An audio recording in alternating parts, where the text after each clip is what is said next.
சிட்டுக்குருவியும் தானிய விதைகளும். ஒரு காலத்தில் பச்சை பசுமை நிறைந்த ஒரு அழகான கிராமம் இருந்தது. அந்த கிராமத்தில் மரங்கள், வயல்வெளிகள், சிறு குட்டைகள் எல்லாம் நிறைந்திருந்தன. அந்த இடத்தில் ஒரு சின்ன சிட்டுக்குருவி வாழ்ந்து வந்தது. அந்த குருவி மிகவும் சுறுசுறுப்பானது. எப்போதும் பறந்து கொண்டே இருப்பது அதன் பழக்கம்.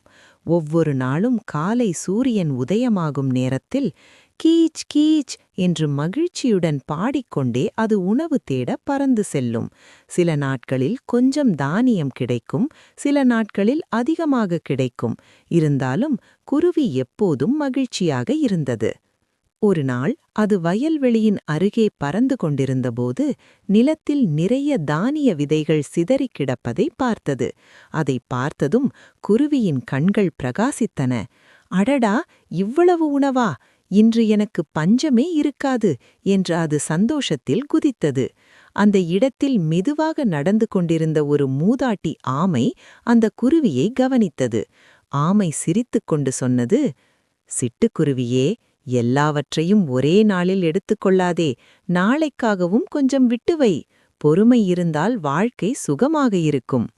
ஆனால் குருவி அந்த வார்த்தைகளை பெரிதாக எடுத்துக்கொள்ளவில்லை. இப்போது கிடைத்ததை இப்போதே சாப்பிடணும் என்று நினைத்து அதிகமான தானியங்களை கொத்திக்கொண்டு போய்விட்டது. அடுத்த நாள் குருவி மீண்டும் அதே இடத்திற்கு வந்தது. ஆனால் அங்கே ஒரு விதை கூட இல்லை. நேற்றைய பேராசையால் எல்லாவற்றையும் சாப்பிட்டு விட்டதை நினைத்து அது மிகவும் வருந்தியது. பசியோடு மரத்தின் கிளையில் அமர்ந்து சோகமாக இருந்தது.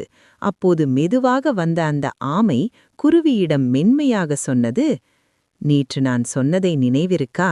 அவசரம் நல்லதல்ல, தேவைக்கு மேல் எடுத்தால் இழப்புதான். குருவி தன் தவறை உணர்ந்தது. நீங்கள் சொன்னது சரிதான், இனிமேல் பொறுமையுடன் நடப்பேன் என்று ஆமையிடம் சொன்னது.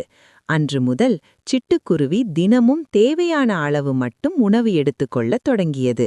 கிடைத்ததை மற்ற பறவைகளுடனும் பகிர்ந்து கொண்டது.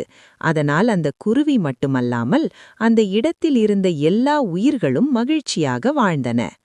நீதி: அவசரம் இழப்பை தரும், பொறுமையும் சிக்கனமும் வாழ்க்கையை இனிமையாக்கும். இந்த கதை உங்களுக்கு பிடித்திருந்தால் லைக் மற்றும் சப்ஸ்கிரைப் செய்து விடுங்கள். அப்பொழுதுதான் மேலும் இதுபோன்ற வீடியோ பார்க்க முடியும்.